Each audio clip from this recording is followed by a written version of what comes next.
Hello, good morning, everyone. Welcome to optional mathematics class.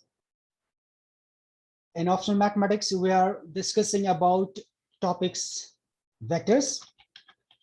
हामी vectors को बारेमा कुरा गर्दै थियौं. So today, vectors को introduction part मा हामीले पहिलो एक्सरसाइज को केही क्वेशन्सहरु गर्यौं हो. अब आज केही छुटेका कुराहरु गर्न बाँकी छ. हिजो हामीले भेक्टर को इन्ट्रोडक्सन गर्यौं, आफ्टर देन त्यसपछि भेक्टर को रिप्रेजेन्टेसन गर्यौं हो. इन्ट्रोडक्सन गर्यौं अनि रिप्रेजेन्टेसन गर्यौं, रिप्रेजेन्ट गर्यौं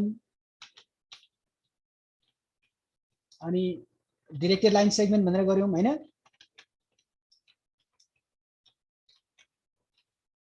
यो हामीले हिजो गरेको कुराहरु.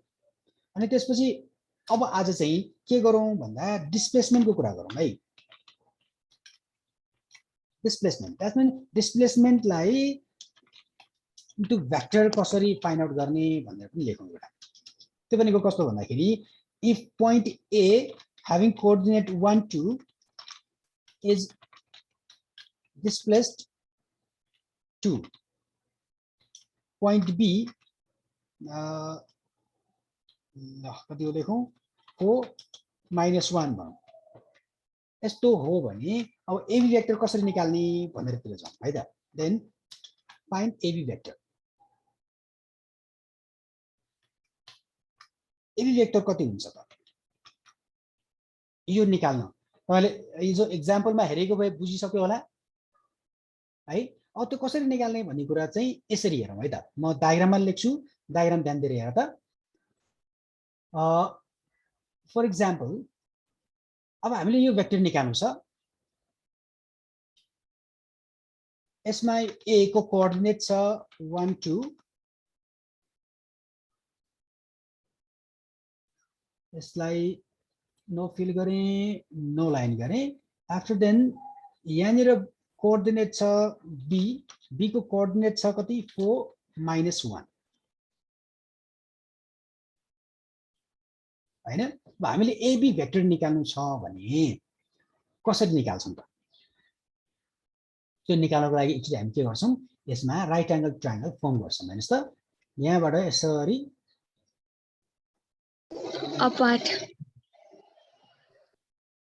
कलर चेन्ज गर्दिन्छु. आफ्टर देन त्यसपछि के गर्छौं, यहाँबाट अपवर्ड डाइरेक्सनमा जान्छौं. अब यहाँ नि त पाइन मिलेन, म अलिकति कम गरिदिन्छु ल. यसलाई पनि म कलर चेन्ज गर्दिन्छु ल. हो यो भेक्टर निकाल्नु छ भने यहाँदेखि यहाँसम्म कति स्टेप जानु पर्ला त ल भनौं त. यहाँबाट कति स्टेप होला यो. मैले 3 स्टेप लेखेँ. 3 स्टेप होला. यो कति स्टेप होला 2 स्टेप जति. 2 स्टेप जति होइन, एक्युरेट भन्नु पर्यो.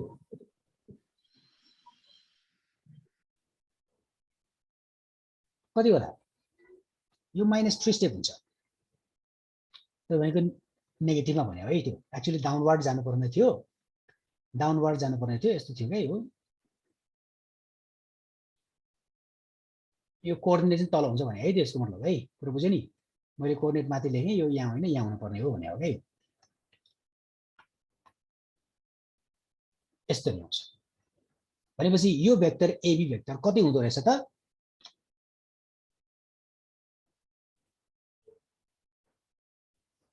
-3 अनि -3 हुँदो रहेछ. कसरी आयो त. त्यसको लागि फेरि मैले डायग्राम बनाउँछु, ध्यान दिएर हेर त. मैले एक्स एक्सिस र वाइ एक्सिस ड्रा गरेँ. अब एउटा प्वाइन्टलाई मैले यहाँ लेखेँ x1 अनि y1.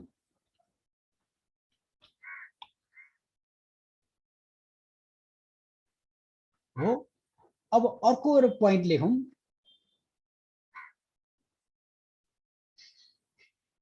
अर्को एउटा प्वाइन्ट यसलाई अलि तल लेख्छु म.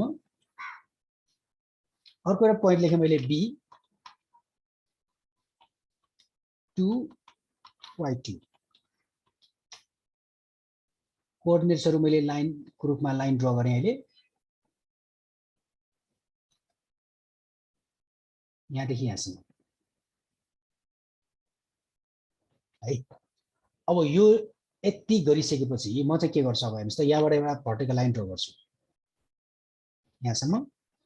सो सेम एज यसलाई म रेड लाइन गर्छु, अर्को यहाँबाट पनि यहाँनिर भर्टिकल लाइन ड्र गर्छु, यसलाई पनि मैले रेड लाइन ड्र गरेँ। अनि त्यसपछि यहाँबाट यो horizontal line parallel to X axis गरेँ, यसलाई पनि म रेड गर्छु।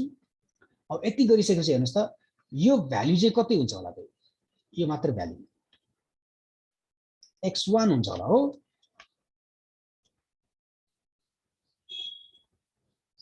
यो x1 हुन्छ हो।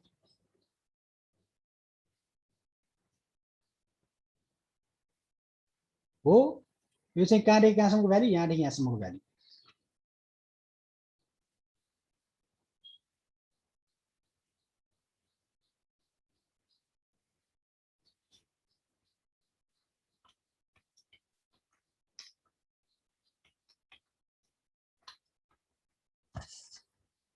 यो x1 हुन्छ।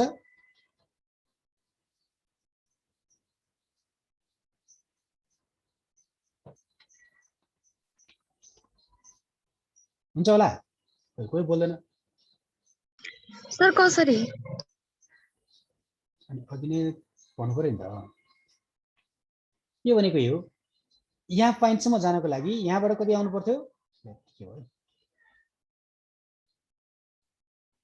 यहाँबाट छ नि। यदि यो 0.23 भएको भए यहाँ 0 बाट यहाँ 2 आउँथ्यो अनि यो 3 जान्थ्यो नि त, हो नि। यदि यो 0.23 भएको भए, if coordinates of point A is 2 3, then हामी यो ओरिजिनबाट यहाँबाट 2 आउँथ्यौँ अनि यहाँ माथि 3 चढ्थ्यौँ नि। अब अहिले कति छ, x1 छ भनेपछि यहाँदेखि यहाँसम्म x1 आउँछ अनि यो रेड लाइन चाहिँ कति हुन्छ, y1 हुन्छ।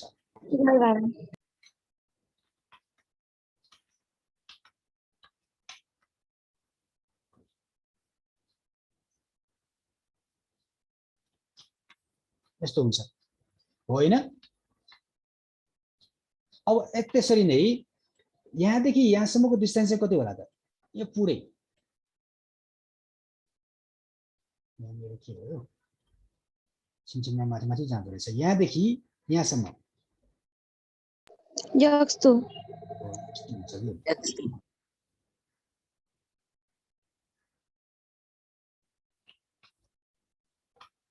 अब यसलाई मैले के गरेँ, 2 लेखेँ। अब यहाँ नि y2 हुन्छ है। y2 मा यो त फेरि y1 नै हो नि, हो। यो माथिको मात्र कति हुन्छ, अब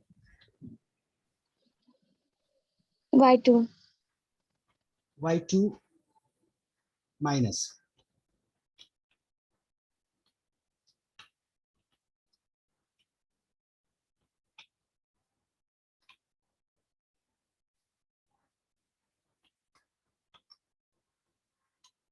यो चाहिँ यति हुन्छ माथिको माथि, यो चाहिँ माइनस x1 हुन्छ। ल यो मैले गरेको बुझ्छ नि। यहाँ त यहाँदेखि यहाँसम्मको डिस्टेन्स छ यो x2, यो x2 डिस्टेन्सबाट यो x1 माइनस गर्दा यति मात्र बाँकी रहन्छ, यो रेड पार्ट मात्र बाँकी रहन्छ, हो। हो सर। यो y1 भनेको यो y1 सँग इक्वल हुन्छ भने यो पुरै चाहिँ y2 थियो, b को हाइट हैन। त्यसमा चाहिँ यो y1 माइनस गरिदिएपछि यो रेड 1 मात्र बाँकी रहन्छ भनेपछि अब हेर्नुस् त, फ्रम a टु b हामी a देखि b मा जानलाई पहिला कति जानु पर्ने रहेछ, x2 माइनस x1 जानु पर्ने रहेछ अनि y2 माइनस y1 जानु पर्ने रहेछ। बुझ्यौ? भनेपछि यहाँ के गर्नु पर्ने रहेछ, हामीले ए भेक्टर एबी भेक्टर जानको लागि x कम्पोनेन्टमा कति जानु पर्ने रहेछ, x2 माइनस x1 जानु पर्ने रहेछ, x2 माइनस x1 जानु पर्ने रहेछ। अनि तल चाहिँ कति जानु पर्ने रहेछ, y2 माइनस y1 जानु पर्ने रहेछ। यति गर्यो भने चाहिँ एबी भेक्टर निस्किँदो रहेछ। अब अझ यति बुझ्दाखेरि यो भनेको हेर्नुस् त यो अगाडिको x2 र y2 भनेको a को हो नि, a को कि b को? b को। भनेपछि यहाँ के गर्ने रहेछ भन्दाखेरि यसलाई मैले छुट्टै लेखेँ, b को कोअर्डिनेट रहेछ त्यो हैन, x2 y2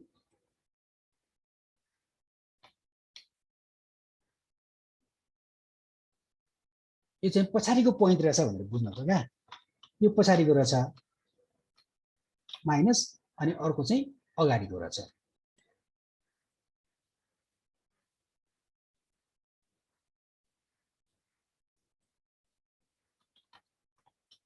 x1 y1 यस्तो रहेछ। सर नभए b माइनस a भयो हैन? यसलाई b माइनस a नबनिकन पोजिसन भेक्टरको रूपमा लेख्नुपर्छ। त्यो भनेको कस्तो हुन्छ भन्दा OB vector minus OA vector हो है। यो चाहिँ पछि हामी टाइप्स पढ्ने बेलामा आउँछ। OB vector minus OA vector हो, OA भेक्टर। त्यो भनेको ओरिजिनबाट एक्चुअली यो यस्तो भने हो क्या, यहाँनिर मैले एउटा लाइन लेखेँ भने यहाँ O बाट यो OA भेक्टर हैन, अनि OB भेक्टर हेर्नुस् त, यहाँबाट सिधा यो OB भेक्टर माइनस यो OA भेक्टर निकाल्दियो भने त यो आउँदो रहेछ नि त हैन। त्यस्तो भने हो। त्यहाँ ट्रायंगल ल पनि आउँछ, ट्रायंगल ल पनि आउँछ। त्यो ट्रायंगल हामी पछि फेरि पढ्छौं। अहिले के बुझ्नु पर्यो, यसरी दुईटा पोइन्ट दियो भने है, यसरी दुईटा पोइन्ट दियो भने माइनस गर्ने रहेछ। यहाँ पनि त्यही गरे हेर्नुस् त, b भने पछाडी हो नि 4 - 1 3 अनि -1 -2 गर्दा -3 आको। पुरो बुझ्यो? बुझे सर। हजुर, ओके ल। अब यति सकेपछि अब हामीलाई अर्को चाहिने कुरा के छ भन्दा म्याग्निट्युड, म्याग्निट्युड अफ भेक्टर है। So magnitude of vector is defined as length of take the line segment. त्यसको म्याग्निट्युड भनेको लेन्थ हो भनेर बुझ्नु पर्यो है। How we can find magnitude, मैले हिजो पनि भनेको थिएँ। Magnitude of vector AB, let's suppose if AB vector, time थोरै छ सो म पास गर्छु। AB भेक्टरलाई मैले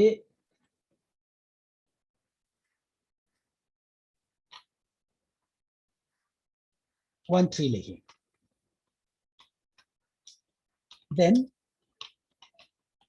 magnitude of vector AB denoted by कसरी हुन्छ भन्दा धर्कोले बुझाउँछौं है। त्यो बेला चाहिँ यस्तो हुन्छ,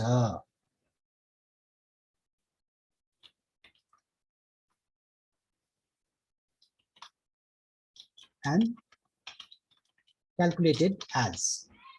कसरी क्याल्कुलेट गर्छौं त भन्दा यसरी क्याल्कुलेट गर्छौं। मैले यसलाई कपी गरेँ, is equals to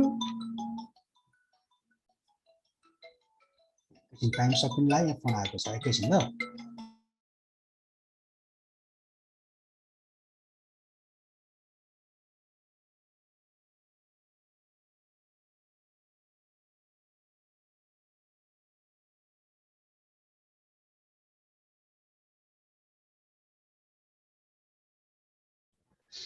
यो हिजो पनि भनेको थिएँ मैले, AB भेक्टरको म्याग्निट्युड निकाल्ने formula x component square plus y component square.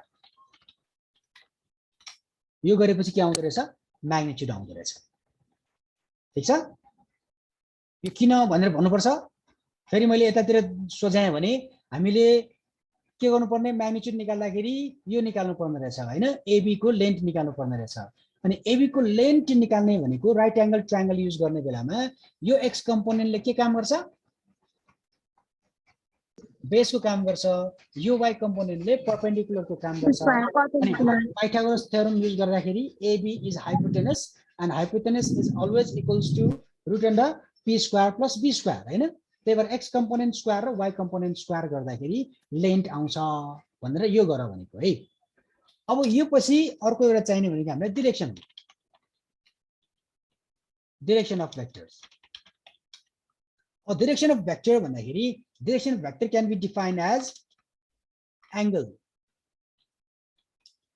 made by vector with x-axis in positive direction. यो positive direction भनेको है, positive direction भन्नाले के बुझ्नु छ, एन्टी क्लकवाइज डाइरेक्सन.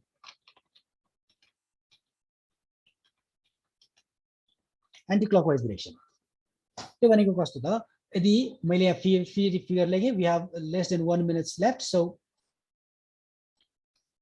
यो X axis and Y axis यस्तो भयो. अब कुनै भेक्टर यसरी लेखेको छ भने यसलाई प्रोड्युस गरेर के गर्नु पर्यो, इमेजिनरी लाइनमा यसरी प्रोड्युस गरेर लिनु पर्यो यतातिर है. अब यसलाई डटेड लाइनमा लेख्दिउँ, यो प्रोड्युस गरेको भएकोले. सो अब यतातिर यो एक्स एक्सिसलाई पनि प्रोड्युस गरेँ मैले. यो एंगल चाहिँ नि यो एक्स पोजिटिभ डाइरेक्सन भनेको मतलब चाहिँ के त भन्दा एन्टी क्लकवाइज, यो एक्स एक्सिसबाट यसरी यो डाइरेक्सनमा जाने लाइन है. अब यहाँ एरो देखाउन ठ्याक्कै मिल्दैन होला, यो डाइरेक्सनमा यसरी